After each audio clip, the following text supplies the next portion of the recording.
Saludos hermanos y amigos, hoy es viernes, día de preparación, viernes 10 de septiembre, lección número 11, anhelo de más, para memorizar. Mas estas cosas acontecieron como ejemplos para nosotros, para que no codiciemos cosas malas como ellos codiciaron. Primero de Corintios 10:6. Padre Santo que estás en los cielos, en este día de preparación, elévanos al trono de tu gracia, de tal manera que podamos recibir al final de este día, el sábado, conforme al mandamiento. Es en el nombre de Jesús que te lo pedimos. Amén. Para hoy viernes, primer repaso. Vamos a leer el contexto de Hebreos 4. Hebreos 4, el contexto está en Hebreos 3. Así que no vamos a soslayar esta lectura y vendremos con la explicación de este pasaje. Capítulo 3. Por tanto, hermanos santos, participantes de la vocación celestial, considerad al apóstol y pontífice de nuestra profesión, Cristo Jesús, el cual es fiel al que le constituyó, como también lo fue Moisés sobre toda su casa. Porque de tanto mayor gloria que Moisés, este es estimado digno, cuanto tiene mayor dignidad que la casa el que la fabricó. Porque toda casa es edificada de alguno, mas el que crió todas las cosas es Dios. Y Moisés a la verdad fue fiel sobre toda su casa como siervo, para testificar lo que se había de decir. Mas Cristo como hijo, sobre su casa, la cual casa somos nosotros, si hasta el cabo retuviéremos firme la confianza y la gloria de la esperanza. Por lo cual, como dice el Espíritu Santo, si oyereis hoy su voz, no endurezcáis vuestros corazones como en la provocación, en el día de la tentación en el desierto, donde me tentaron vuestros padres, me probaron y vieron mis obras 40 años. A causa de lo cual me enemisté con esta generación, y dije, siempre divagan ellos de corazón, y no han conocido mis caminos. Juré pues en mi ira, no entrarán en mi reposo. Mirad, hermanos, que en ninguno de vosotros haya corazón malo de incredulidad para apartarse del Dios vivo, antes exhortaos los unos a los otros cada día, entre tanto que se dice hoy, porque ninguno de vosotros se endurezca con engaño de pecado, porque participantes de Cristo somos hechos, con tal que conservemos firme hasta el fin el principio de nuestra confianza. Entre tanto que se dice, si oyereis hoy su voz, no endurezcáis vuestros corazones como en la provocación. Porque algunos de los que habían salido de Egipto con Moisés, habiendo oído, provocaron, aunque no todos. Mas, ¿con cuáles estuvo enojado 40 años? ¿No fue con los que pecaron, cuyos cuerpos cayeron en el desierto? ¿Y a quienes juró que no entrarían en su reposo, sino a aquellos que no obedecieron? Y vemos que no pudieron entrar a causa de incredulidad. Hermanos y amigos, vamos a analizar el contexto de Hebreos 4 y vamos también a considerar un verbo, el verbo reposar, en la forma en que está aquí el catapausis, que es reposo o lugar de reposo. El concepto básico de esa palabra o de esa palabra es la cesación de trabajo o de otra actividad más, el estado de inactividad que sigue a tal cesación. Esa palabra reposo en el griego, katapausis, aparece 8 veces en los capítulos 3 y 4 de la epístola a los Hebreos. está en Hebreos 3:3, o mejor dicho, Hebreos 3:11 y 18. Hebreos 4:1 y 3:5, 10 y 11. Estas son las 8 veces que aparece esta palabra. Viene del verbo afín katapao, y este se halla 3 veces en el capítulo 4 con los versículos 4, 8 y 10. Esta palabra katapausis, que se traduce como reposo, equivale siempre a un reposo definido, específico, particular, que es el reposo de Dios.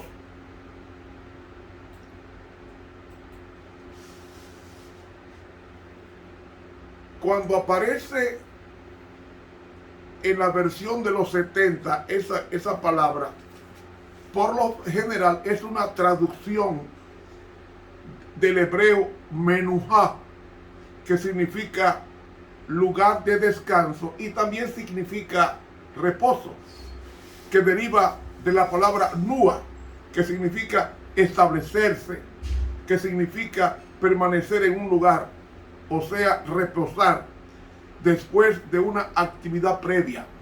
Así que el verbo reposar en el griego, o mejor dicho, que es ese verbo katapúo, y la palabra katapausis, que significa reposo,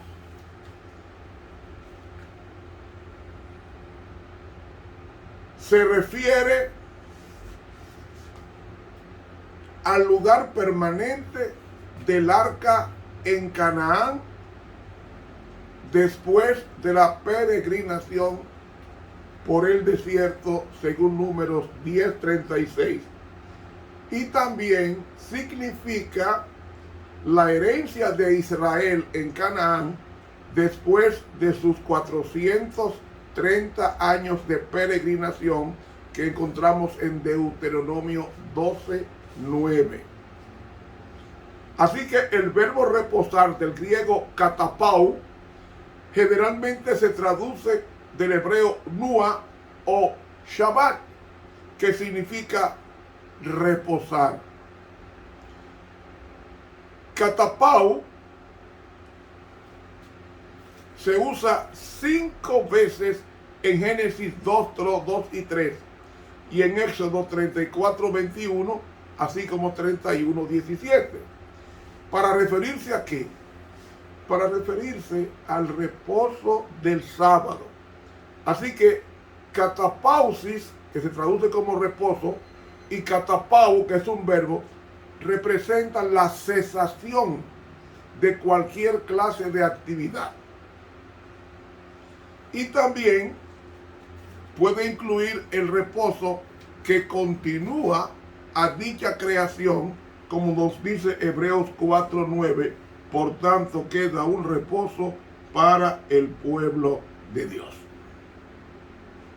Para entender mejor los capítulos 3 y 4 de la epístola a los Hebreos, es esencial prestar mucha atención a las 4 implicaciones de la palabra reposo de Hebreos 3 y Hebreos 4, así como el verbo reposar.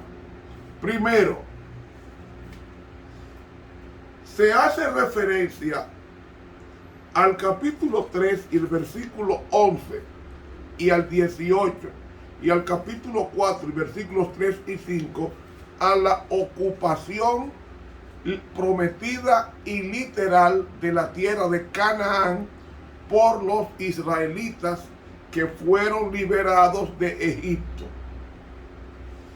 Esa promesa no se cumplió a causa de la famosa rebelión en Cades Barnea, en Hebreos 3 del 7 al 11, que nos dice como en la provocación en el día de la tentación o prueba en el desierto. Eso está en Números capítulo 20. ¿Qué pasó en Números 20? Dice, me tentaron vuestros padres y me probaron y vieron mis obras 40 años. Es decir, desde la Pascua del éxodo de Egipto, en la Pascua después del cruce del Jordán, porque la Pascua se celebró horas antes de ellos partir de Egipto, hasta que ellos llegaron a Canaán. Después que cruzaron el Jordán, ahí celebraron la Pascua, exactamente 40 años. Ahora, ¿cuál fue la provocación? Si ustedes ven Números capítulo 20, en Números capítulo 20 donde está la provocación que el pueblo de Dios le hizo a Dios y provocó que ellos no entraran en el reposo. ¿Cuál era el problema? Ellos se quejaron porque no había agua. Y Moisés cometió el pecado de golpear cuando tenía que hablar solamente a la peña para que diera agua. Y Dios castigó tanto a Moisés como a Aarón. Entonces, la rebelión de Números 20, vemos cómo Edom le negó el paso a Israel y cómo Aarón muere en el monte Hor. Pero luego, en el capítulo, en Números, el capítulo 20 y el capítulo 27, 14 de Números, leemos, dice aquí, pero fuisteis rebeldes en mi dicho en el desierto de Sin, en la rencilla de la congregación, para santificarme en las aguas a ojos de ellos, entre las cuales las aguas de la rencilla de Cades en el desierto de Sin. Es decir, ellos protestaron. Esa rebelión colmó la copa de gracia en los de 20 años arriba, los que tenían mayoría de edad. A mayor luz, mayor responsabilidad ante Dios. Así que, como la ocupación de la tierra prometida literal no se cumplió con los rebeldes de Cades Barnea, ¿quiénes entraron? Entró la generación siguiente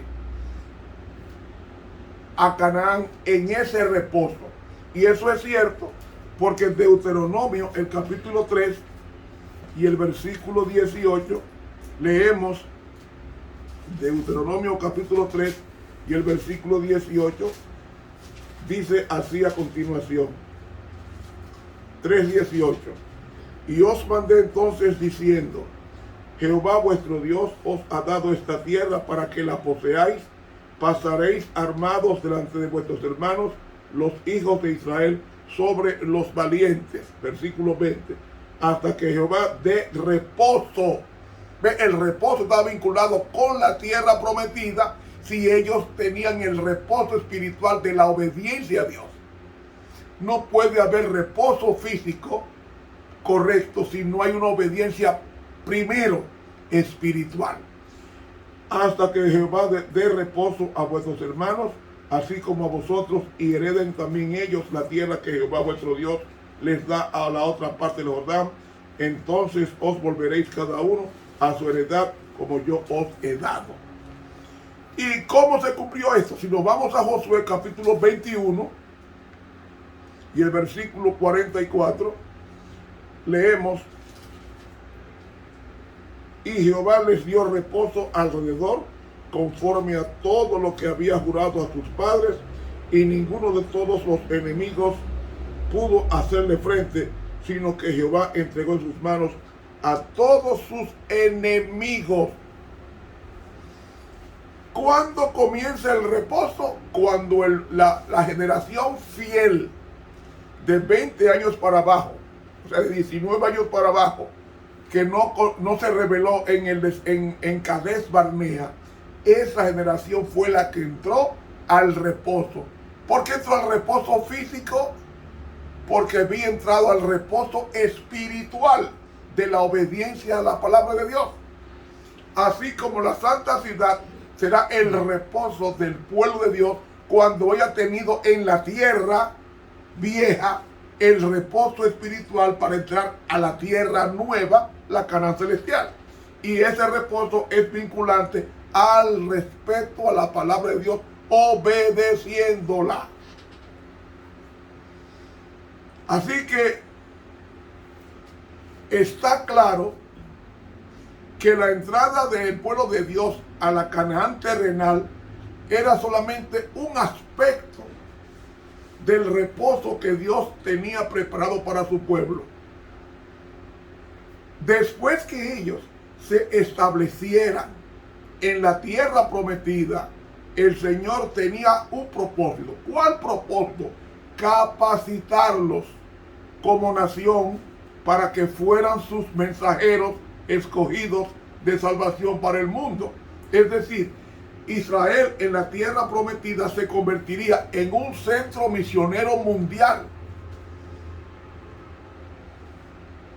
Así como Dios ha convertido a Estados Unidos como un centro misionero mundial, y por eso es que todavía los juicios retributivos no han caído sobre Estados Unidos, porque todavía está cumpliendo el papel de ser el centro evangélico mundial, o mejor dicho, el centro misionero mundial. Nuestra iglesia tiene asiento en Washington. Los testigos de Jehová tienen asiento en Washington. Los bautistas tienen asiento en Estados Unidos. Los mormones en Estados Unidos. Los pentecostales en Estados Unidos. Es decir, el centro de la obra evangélica está en Estados Unidos, pero el centro de la obra adventista está en Estados Unidos, y desde allí en Maryland, y desde allí se extiende el evangelio al mundo entero. Que ese era el propósito que Dios tenía con el Israel literal, con relación al plan de Dios de que ellos entraran en el reposo espiritual en el desierto, que ese reposo espiritual implicaba abandono y limpieza de todas las malas costumbres, y ellos entonces, santificados por la obediencia, entraran a la Canaán terrenal, y en vez de deleitarse solamente en las riquezas de la tierra y de la flora y la fauna, también se deleitaran en obedecer la palabra y en consecuencia invitar a los congéneres, a los consuetudinarios, a los que vivían alrededor, invitarlos a la adoración al Dios verdadero, para que ellos abandonaran la adoración a otro Dios, que siempre la adoración a otro Dios es al diablo. Cada vez que una persona adora a otro Dios, está adorando al diablo. Si usted adora la política, no está adorando a Dios, está adorando al diablo. Si usted adora al dinero, la riqueza, está adorando al diablo, Mamón. Si usted adora a la diosa de la moda, está adorando a Satanás. Si usted adora el sexo, la vida licenciosa, la vida hedónica, o ese hedonismo, usted está adorando a otro Dios que no es el Dios de la Biblia, y en consecuencia el otro Dios que no es de la Biblia es Satanás, que Cristo lo llama el príncipe de este mundo, pero está mal traducido. Juan 12 no dice el príncipe de este mundo, porque un príncipe es un hijo de Dios, pero en el término teológico, Satanás no es hijo de Dios. Lucifer fue hijo de Dios, porque hijo de Dios es, según Romanos 8:14, es todo aquel que es guiado por el Espíritu de Dios. Entonces, hermanos, Lucifer no es hijo de Dios en el sentido de obediencia. Por eso que le llama más el príncipe, no dice más el gobernador de este mundo. El gobernador de este mundo. Así que le llama a Satanás el gobernador de este mundo, no el príncipe de este mundo, que está mal traducido del griego. Así que, mis hermanos y mis amigos, podemos decir en consecuencia que Jerusalén, la tierra de Israel tendría como asiento una capital donde se predicaría el evangelio al mundo entero con el mensaje de los 3 ángeles. Y usted va a decir, ¿y cómo se me dice el mensaje de los 3 ángeles si no había ni bestia, ni había falso profeta, ni había dragón, que son los tres enemigos del pueblo de Dios? Sí los había, porque el dragón representa a Satanás, que existía en ese tiempo, así como hoy. Estaba la bestia, que es el poder civil, que eran los reyes paganos de la época, y estaban los falsos profetas. ¿Recuerdan ustedes los falsos profetas de Baal y de Aserá, que degolló 450 el profeta Elías? Ahí está el falso profeta. El falso profeta es todo aquel que enseña un falso día de reposo. Y en la bestia vemos entonces el dragón, la bestia y el falso profeta. El dragón dirige a la bestia, que es el poder civil, y el poder civil se casa con el poder religioso, y el religioso termina dominando al poder civil, como siempre ha sido en la historia. Como siempre ha sido en la historia. Entonces, hermanos, ese era el propósito que Dios tenía con Israel. Entren a la tierra prometida y van a permanecer en ella mientras ustedes obedezcan los mandamientos que fueron proclamados en el año 1445 antes de Cristo. Hermanos, esa presentación teofánica, es decir, de la manifestación divina en aquel lugar, eso sacudió el monte de tal manera que los judíos se retiraron a varios kilómetros de distancia para no estar cerca del monte, porque estaban temblando. Y mis hermanos, no se puede jugar con la presencia de Dios. La gente juega con Dios, no se puede jugar con la presencia de Dios, porque jugar con la presencia de Dios significa lo que pasó con Nadab y Abiú. Nadab y Abiú no solamente fueron destruidos por Dios, sino que fueron quemados, fueron achicharrados, porque el fuego divino achicharra a la persona, la convierte en carbón. Y por eso fue que le dijo a su papá, a Aarón, Dios le dijo, cuidado si los llora, porque tú sabes por qué fueron destruidos. Y llorar implica protestar, y también implica decir que Dios cometió injusticia. No lo llore, porque ellos estaban ministrando bajo una borrachera ante Dios. Y no tiene usted que tomar alcohol para estar borracho. Usted puede estar borracho de falsas doctrinas. Usted puede estar borracho de falsas creencias. Usted puede estar borracho de muchas cosas. Porque el vino de Babilonia intoxica. Y el vino de Babilonia representa las falsas doctrinas que la gente obedece. Cuando hay una doctrina cardinal, teme a Dios y guarda sus mandamientos, porque esto es el todo del hombre. Así que, hermano y amigo, el pueblo de Israel, cuando entró al reposo, el propósito que tenía era capacitarlos ahí como nación para que llevaran sus mensajes o su mensaje a través de sus mensajeros escogidos de salvación para el mundo. Sería una metrópoli de evangelismo, como lo es Estados Unidos hoy en miniatura. Digo miniatura porque Estados Unidos permite la evangelización, pero Estados Unidos se va a levantar después contra la evangelización de los 10 mandamientos y va a promulgar un falso día de reposo. Un falso día de reposo.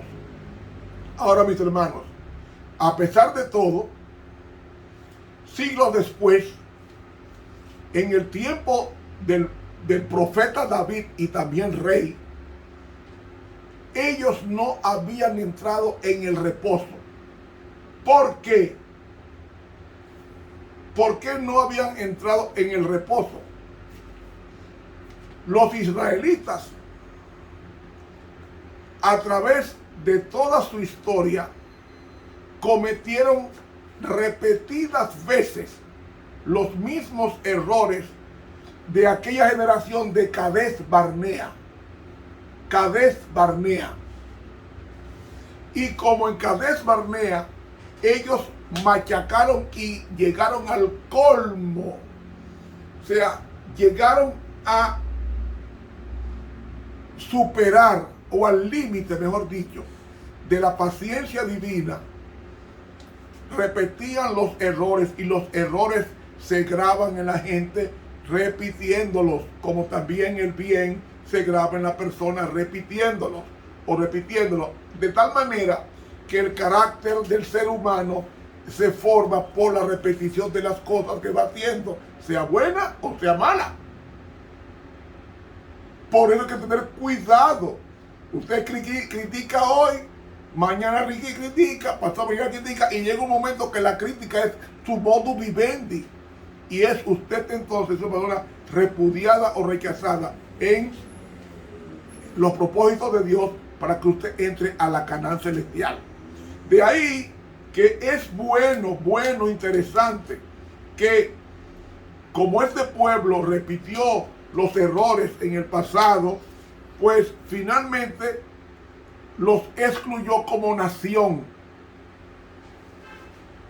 Porque el tiempo de gracia de 20 años arriba terminó con la gran rebelión de Cades Barnea y todos murieron en el desierto.